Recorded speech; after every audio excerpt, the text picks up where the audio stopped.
그 뉴스가 알고 싶다. 오늘은 삼성전자 반도체 반올림 관련된 이종란 노무사님과 미디어폭 나오셨습니다. 안녕하세요. 네, 안녕하세요.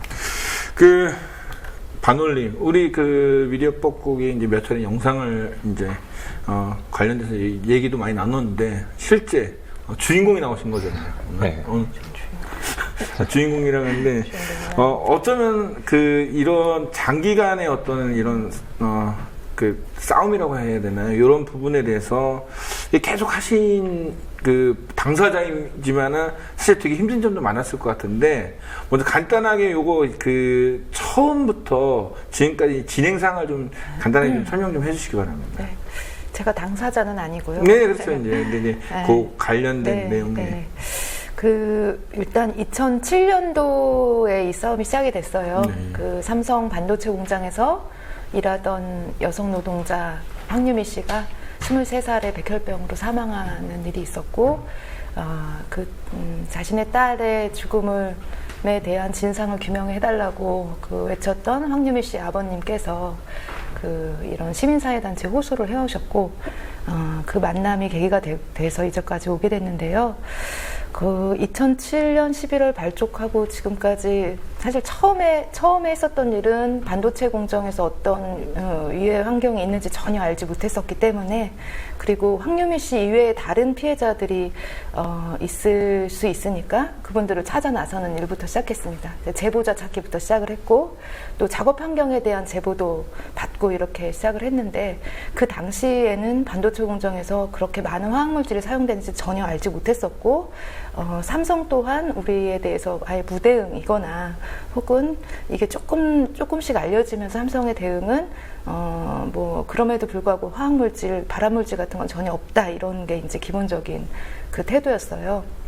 이제 그렇게 하다가 2010년도에 또 황유미 씨와 똑같은 죽음이 박지원 씨가 또 돌아가시면서 이 문제가 조금 더 알려졌거든요. 그때 제보자가 정말 많이 나타났었고, 그러면서 계속 저희들은 집단 산재 신청을 해왔습니다. 근로복지공단에 이것을 산업재해로 인정을 해달라는 싸움을 계속 해왔는데요.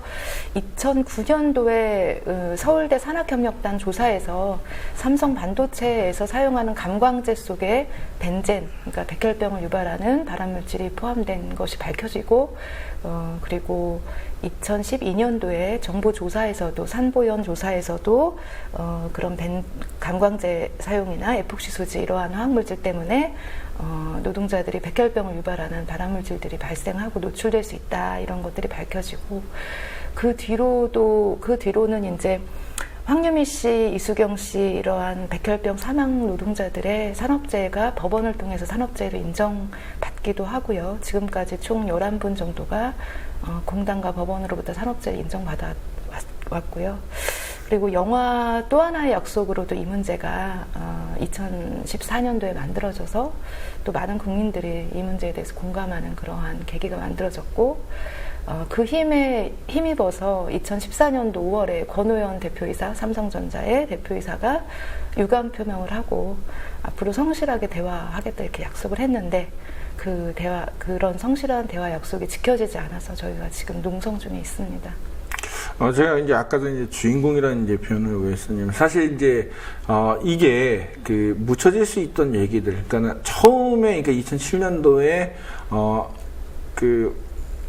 어떤 발암물질이 있었는지 아무도 몰랐던 것들을 이제 지금까지 이제 끌고 나오셨는데, 지금도 삼성전자 관련된 블로그에 보면은 굉장히 자기들은 안전하다, 발암물질이 없다고 계속 얘기를 하고 있거든요. 그러니까 이런 부분에서는 지금 아까 산보연이나 이런 데이터로 이제 나왔는데 왜 삼성은 자꾸 자기네는 안전하다고 그렇게 얘기할까요? 일단은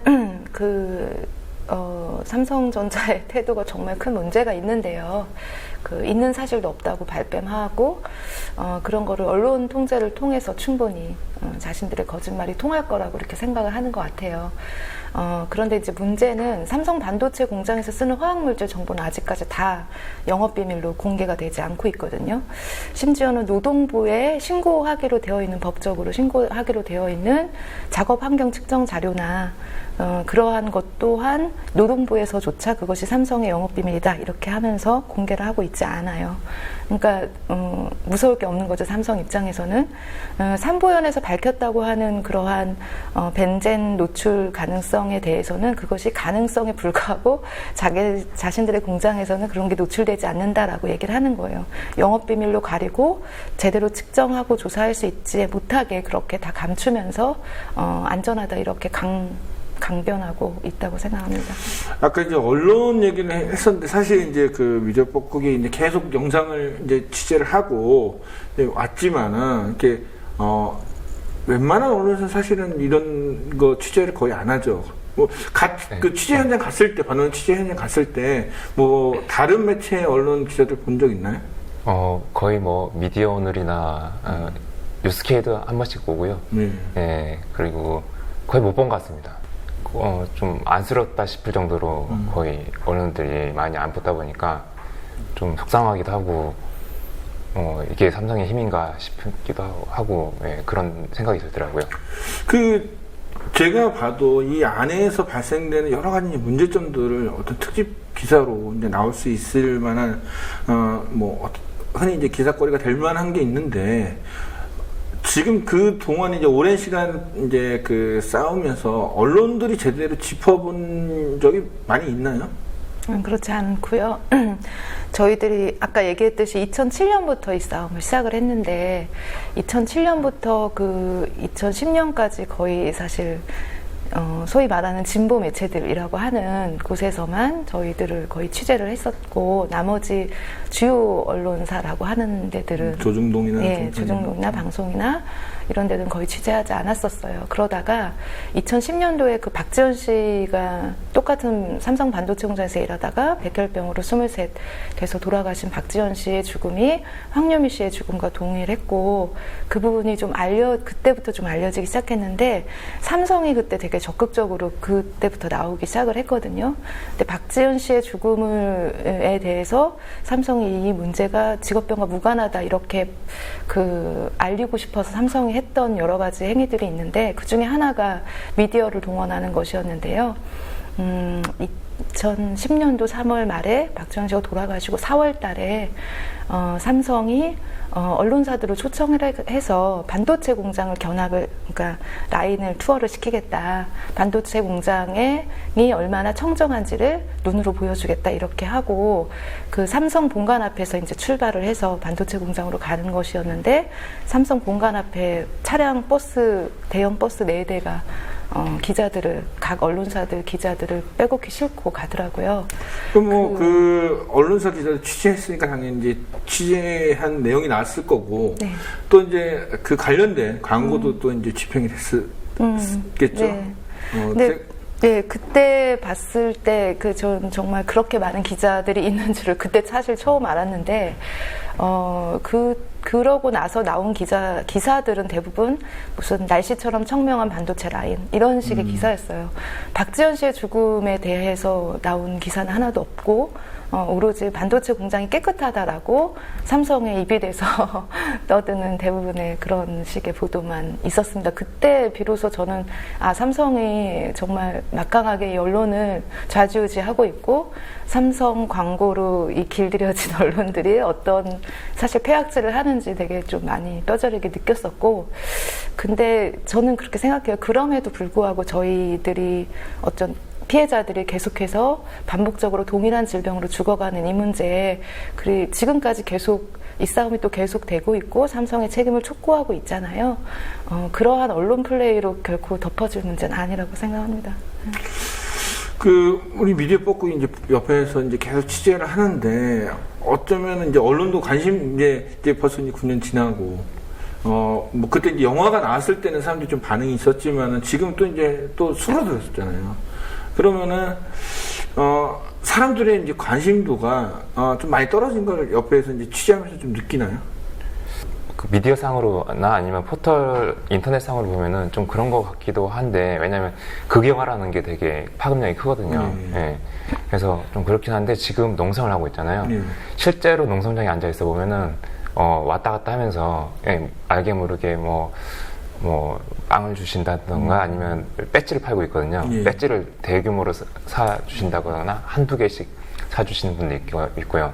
그래서 그 포털상으로 많이 뭐 댓글이나 이런 것들이 안 보인다고 해서 그 많이 관심이 없어졌다고 생각했는데 꼭 그런 건 아니다. 예, 마음만은 함께하고 있는 분들이 꽤 많구나. 그리고 그것을 또 알는데 그 270일이 넘는 농성에 한 몫을 했구나 이런 생각도 들더라고요. 근데 이제 사람들이 이제 그 생각할 때, 산재 그 승인을 받았으면은 된 거지 왜 농성을 하느냐는 이런 질문들이 좀 많이 나올 것 같은데, 지금 구직에 넘었는데 농성을 계속 이제 이어가고 있는 이유가 가장 큰 이유가 뭘까요? 일단은 이 삼성 반도체 LCD 공장의 직업병 문제는 피해자가 황유미 씨 혼자만의 문제는 아닙니다. 되게 많은 피해자들이 있고요. 저희들한테 제보가 들어온, 반올림의 제보가 들어온 숫자만 하더라도 220명이 넘습니다. 아, 그럼 지금 이제 그 한 220분 정도가 지금 상당히 이제 몸이 안 좋지만 이제 공개적으로 뭐 이렇게 이렇게 내세우거나 아니면 뭐 이런 큰 병의 부분은 이제 아직까지는 나오지 않은 상태지만 잠재적인 그 요인은 굉장히 많다는 거네요. 네, 일단은 아까 그 피해자 얘기를 조금 더 하자면요. 그 223명 중에 76분은 돌아가셨어요. 그것도 젊은 20대, 30대 암에 걸려서 백혈병 같은 중한 병에 걸려서 고통받다가 돌아가신 분들인데 그 중에 223명 중에서 이제 겨우 산업재해를 인정을 받은 피해자는 11명입니다. 산업재해로 인정을 받아 마땅하지만 회사가 영업비밀로 화학물질 정보를 가리고 작업 환경 정보를 다 감추고 있는 상황에서 산재 입증 책임이 또 노동자 측에 있는 상황에서 이걸 산재로 인정받기는 매우 더디고 어려운 작업인데 그렇기 때문에 더더욱 이 기업이 삼성이 좀 제대로 책임지는 모습이 필요하다. 당장 존재했던 고통에 대해서 기업이 사회적 책임을 다하는 게 얼마나 중요한가 이러한 싸움을 하고 있다고 생각을 하는데요. 그러면 이제 삼성에서는 뭐 자기네 어떤 이익이니까는 뭐 그렇게 막 좀 언론이나 이런 거 통제를 하면서 이제 자기도 버티고 있는데 정부는 사실 이 사람 다 우리나라 대한민국 국민이잖아요. 정말 20대 젊은 나이에 이 많은 사람들이 고통받고 이제 다 생명 정말 이 세상을 떠났는데 정부의 역할이 어느 정도는 있어야 되지 않아요? 근데 이 정도는 사실 강력하게 뭔가 징계나 제재 조치가 벌써 이루어졌어야지 제가 볼 땐 마땅한데 정부의 모습은 어땠나요? 네, 아까 말씀드렸다시피 이제 겨우 11명째 이제 산업재해 인정을 받는 상황이고 그런데 저희들도 정말 심정으로서는 정말 삼성이 처벌될 때까지 정말 처벌이 제대로 돼야 된다 이렇게 힘차게 싸우고 싶은데 지금 현재의 그 정부의 태도는 이들을 산업재해를 인정할까 말까도 증거 하나하나의 증거를 가지고 노출 수준이 미약하면 불승인 이렇게 계속 남발을 하고 있는 상황이에요. 그러니까 이 삼성 반도체 직업병 문제는 규명을 하기가 진실 규명을 하기가 매우 어려운 사실 직업병입니다. 어떤 이유에서냐면 이것이 일단 직업성 암 그러니까 주로 직업성 암에 대한 이제 피해인데, 암의 잠복 기간이 일단 10년 막 이렇게 걸려요. 그러니까 그렇죠. 과거에 10년 전에 작업 환경 속에서 어떠한 유해 물질에 노출돼서 이 병에 걸렸는지를 입증해야 된다는 거예요.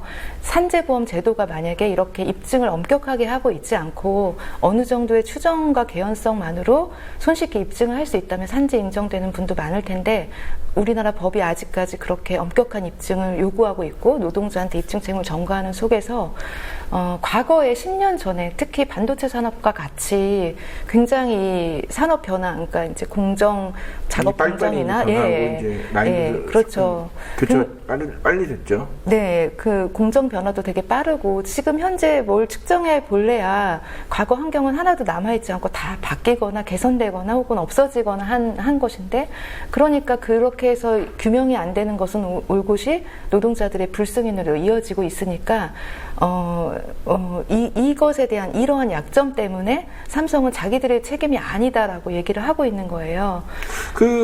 아까도 이제 중요한 이제 데이터, 당시 이제 사용됐던 그 물질을 네. 지금 영업비밀을 이제 공개를 하지 않으니까 뭐 제일 중요한 부분을 알 수가 없으니까 네. 이제 이런 산재 승인을 하지 않는데 왜 정부는 꼭 이런 거에 대해서는 굉장히 엄격한 법의 잣대를 들까요? 다른 데서는 정말 어설프게 이제 하면서 이 다른 나라에서도 이런 식으로 되게 엄격하게 이제 노동자가 그걸 다 규명을 하고 이렇게 해야 되나요?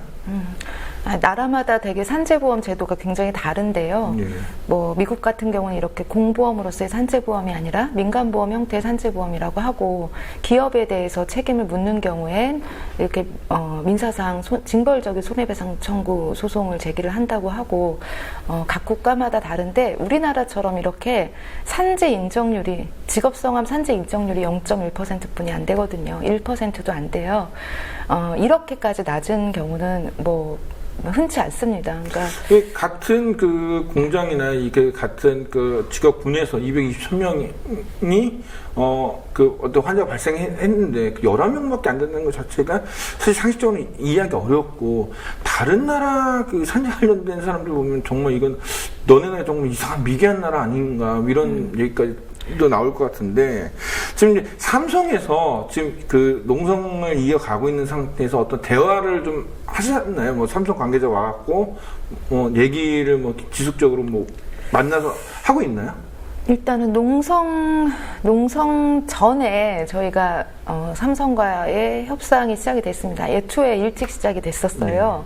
그러니까 황유미 씨가 1심 법정에서 산업재해 인정 판결을 받았을 때 그때 인정을 받았음에도 근로복지공단이 다시 항소를 했는데 그때 삼성도 보조참가인으로 참여를 했었고요. 영화 또 하나의 약속에도 소개되어 있듯이 삼성이 주도하는 그런 소송을 하고 있었는데 그때 이제 삼성이 협상을 하자 이렇게 제안을 한 거예요. 사실 삼성의 속내는 지금 현재 소송 중에 있었던 1심에서 산재 인정을 받았었던 거를 고꾸라뜨리고 싶은 마음, 그러니까 어떤 조정 합의를 통한 그러한 것을 보상으로 끝나고 이 산재 인정 판결이라고 하는 산재 인정이라고 하는 그 결과물을 없애고 싶은 마음에서 처음에 대화가 시작이 됐거든요. 산재는 네. 산재 1심 이거를 이제 없애버리고 이제 우리끼리 네. 합의해서 네. 보상만 해주겠다 이런 네. 부분을 이제 가려고 했던 네, 거죠. 그래서 사실 협상 그러한 대화 시작부터 시작하면 2013년도부터여서 한 3년 정도 전부터 시작돼서 되게 오래됐는데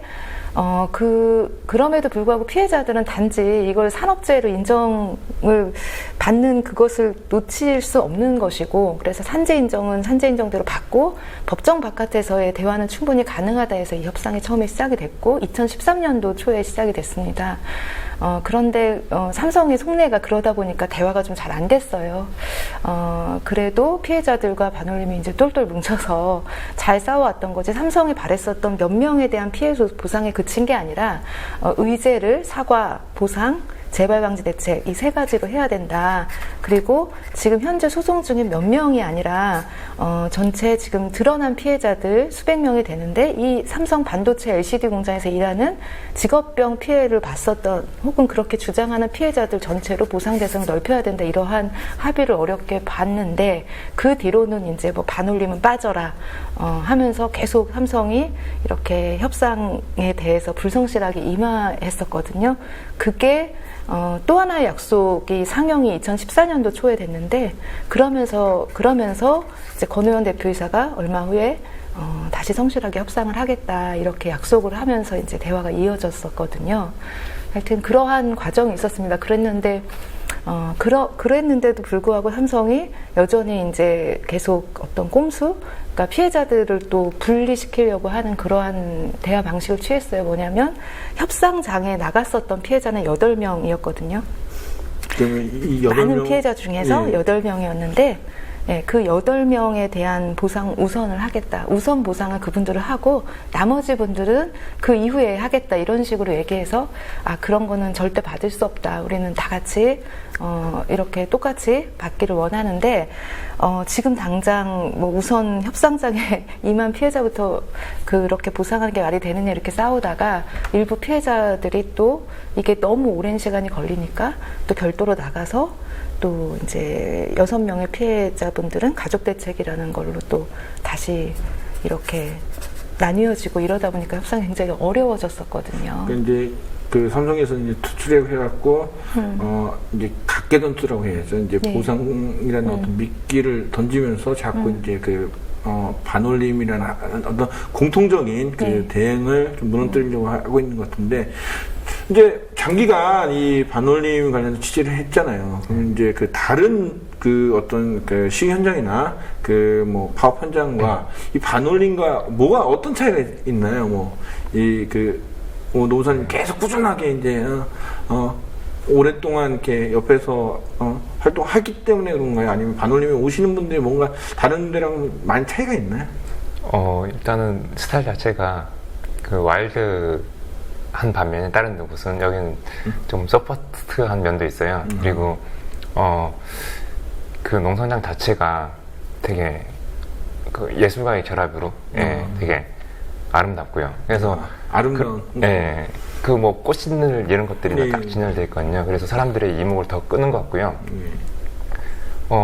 이어 말하기라는 또 프로그램 같은 걸로 그 항상 그 주변에 출퇴근 인원들이 많습니다. 그래서 항상 그 이어 말하기라는 마이크와 앰프를 통해서 그 이목을 끌면서 사람들한테 조금 그 항상 선전이나 광고를 우리는 이렇게 그 농성을 하고 있다. 뭐 때문에 농성을 하고 있다는 것을 알리기 때문에 다른 농성장도 뭐 이렇게 뭐 그런 것들을 잘 하지만 여기 이제 훨씬 더 이제 그런 사람들이 이제 관심 많이 끄는 게 있다. 네. 그 영상 한번 봤더니 되게 낮아요. 정말 그래갖고 막 이러면서 막 그렇죠. 초반에. 지금 많이 높아졌어요. 지금 좀 높아졌네요. 네. 자, 이제 농성이 이제 계속 길어지면서 213일, 사실 이런 농성의 어떤 날짜는 짧을수록 좋은데 좀 길어지고 있는데, 이제 앞으로 어떤 최종 목표는 어디인가요? 어떤 목적, 그런 부분이 있으신가요? 저희가 농성을 하는 이유는 다른 게 아니라 되게 단순한데요. 직업병 문제에 대한 올바른 해결입니다. 근데 그 올바른 해결이라는 것이 삼성이 약속했던 그 사회적 대화, 그 약속했던 3가지 의제, 사과, 보상, 재발 방지 대책, 이 3가지에 대해서 성실하게 협상해라 이런 것인데요. 재발 방지 대책은 농성하면서 이제 다행히 합의를 봤는데 아직까지 사과 문제랑 보상 문제를 어떻게 할 것인지 대화가 이루어지지 않고 있습니다. 저희들이 바라는 사과의 방식은 공개적인 방식으로 진심 어린 사과, 대표자가 하는, 그러니까 애매하게 그냥 유감스럽다라는 그런 것이 아니라 과거의 안전보건 관리를 소홀히 한 점에 대해서 진심을 담아 사과를 하고, 그리고 9년 동안 산재 은폐를 하기 위해서 삼성이 많이 했었거든요. 잘못한 부분에 대해서, 그런 부분에 대해서 잘못되었었다라고 하는 그런 반성이 담긴 그러한 진심 어린 사과를 원합니다. 그리고 또 보상 문제에 있어서는 지금 삼성이 보상 문제에 있어서 대화하는 도중에 조정위원회라고 하는 제3자 조정위원회, 그러니까 직접 협상을 하다가 직접 협상이 잘 안 되니까 삼성이 제3자 조정위원회를 받아보자라고 요청을 했어요. 그래서 조정위원회가 꾸려졌고 반올림도 참여를 했습니다. 그렇다면 정부 관계자가 아니요, 민간 조정위원회고 사회적 명망가들이 조정위원회로 꾸려졌었고, 그렇다면 그 조정위원회를 통한 성실한 사회적 대화를 이어가면 되는데, 그것 또한 조정 권고안이 나오니까 그때부터는 조정 권고안 이후로는 삼성이 조정 권고안을 못 받아들이겠다라고 하면서 자기 멋대로 네. 처음에는 그냥 직접 대화 안 되니까 네. 삼자한테 맡겨놓자 그러고 그러면 삼자한테 맡겼으면 그거에 대해 공고안에 따르면 되는데 네. 따르지 않고 있다는 거죠. 네, 따르지 않으면서 뭘 했냐, 일방적으로 보상위원회라는 걸 만들었어요. 삼성 자체 보상기구를 만들었어요. 그 보상기구를 통해서 2015년 12월 말까지 보상 신청을 하는 피해자에 한해서만 보상하겠다, 이렇게 대대적인 언론 플레이를 통해서 이 문제를 무마시키려고 했습니다. 삼성이 만드는 그 보상위원회라고 하는 것은 문제가 많은데요. 일단 조정 권고안이 내놓은 보상 내용보다 많이 후퇴가 됐습니다.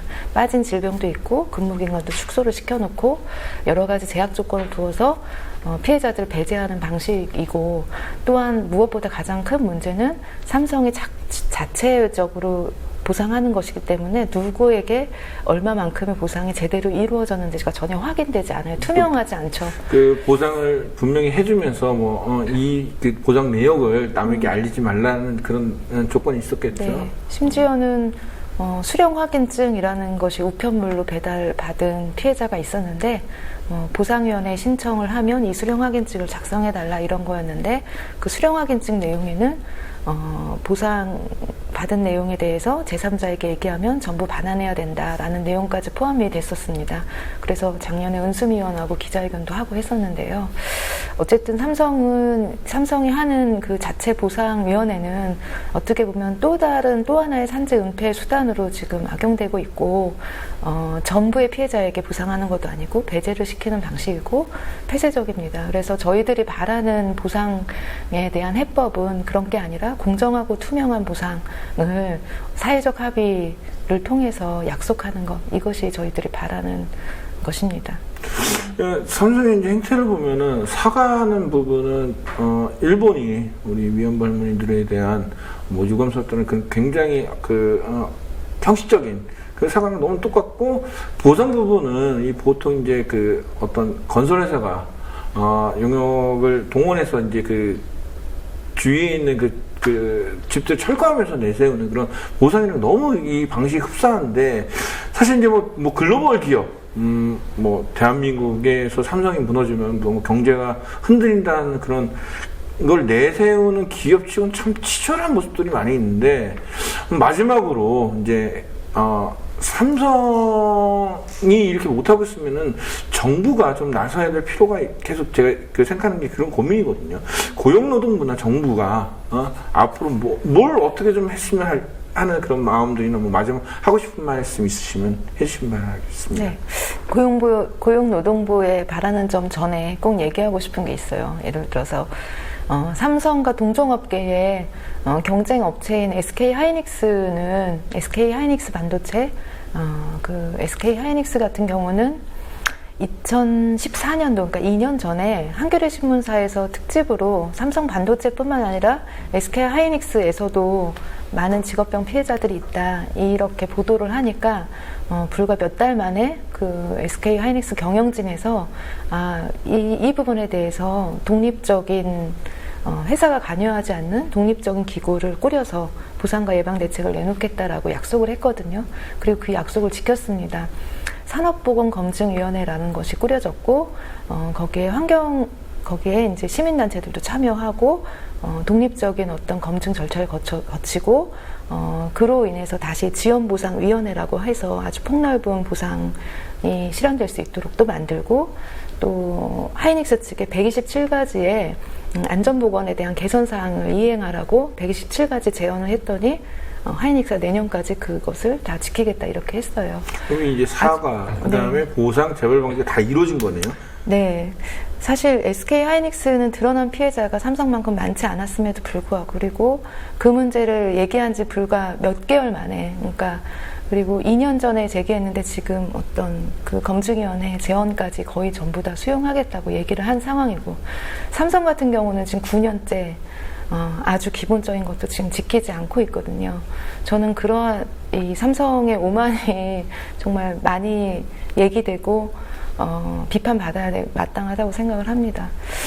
그런데 이런 게 지금 많이 알려지지 않고, 그러니까 네. 삼성이 이런 치졸한 짓, 정말 이건 제가 볼 때 치졸하거나, 아까 SK 하이닉스에 비하면은 정말 글로벌 기업이라고 볼 수 없는 그런 행태인데, 이 부분을 좀 더 알렸으면 하는데 정말 사람들은 또 많이 아직 이제 뭐 포털이나 뉴스 이런 데서 잘 알려지지 않고 네, 뭐 사실, 마지막으로 이제 한 네. 가지씩 해주시면. 네.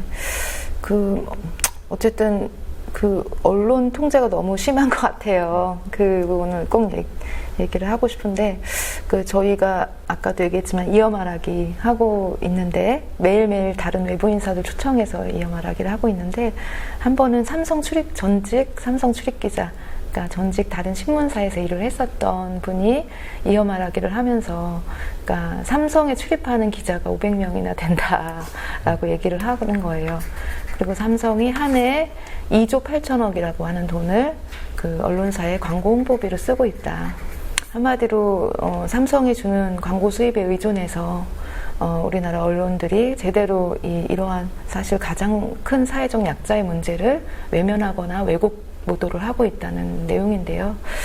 이런 부분들이 하루빨리 이제 좀 개선이 됐으면 좋겠어요. 정말 언론 구조나 언론 문제가 좀 제대로 해결이 됐으면 좋겠고, 그리고 저희가 그러한 좀 열악한 환경에 있지만 그래도 이 문제에 대해서 어쨌든 끝까지 책임 있게 임하려고 합니다. 왜냐하면 아직도 너무 많은 피해자들이 병상에서 투병 중에 있고, 예를 들어서 다발성경화증과 같은 희귀난치성 질환 피해자가 희귀하다는 병인데도 삼성에 4명이나 있거든요. 비슷한 전신성경화증 피해자도 있습니다. 이들은 뭐 하반신 마비도 되고 두 눈의 시력을 잃기도 하고 전신이 마비되기도 하고 그런 고통이 여전히 현존하는데, 이런 문제에 대해서 어쨌든 저희들 반올림 활동가도 그렇고 앞장서 싸우는 피해자 가족들도 그렇고 끝까지 올바르게 해결될 수 있도록 최선을 다하려고 합니다. 문제는 삼성의 해결 의지에 달려있다고 생각하는데요. 삼성이 하루라도 빨리 정신 차려서 피해자들의 고통이 하루빨리 덜어지길 희망합니다. 어떻게 보면은 삼성 출입기자인데 반올림 출입기자는 우리 미디어보고 반올림 출입기자로서 이제 이 사태가 해결될 때까지 끝까지 취재 계속 하실 거죠? 네, 당연합니다. 그래서 이제 광고 하는 것도 없고 그러지만은 반올림 정말 출입기자답게 정말 많은 언론들이 이 얘기를 외면하고 있을 때 정말 우리가 뭐 미디어법 같은 1인 미디어가 그걸 엄청 큰 힘을 주고 있어요. 제대로 보도를 하면은 저는 언젠가 이 문제가 공론화될 것이고 해결될 것이라고 저는 믿고 있습니다. 뭐 긴 싸움, 정말 힘든 싸움, 그래도 뭐 건강 잃지 마시고 끝까지 승리하시기 바랍니다. 오늘 나와주셔서 고맙습니다. 네, 감사합니다.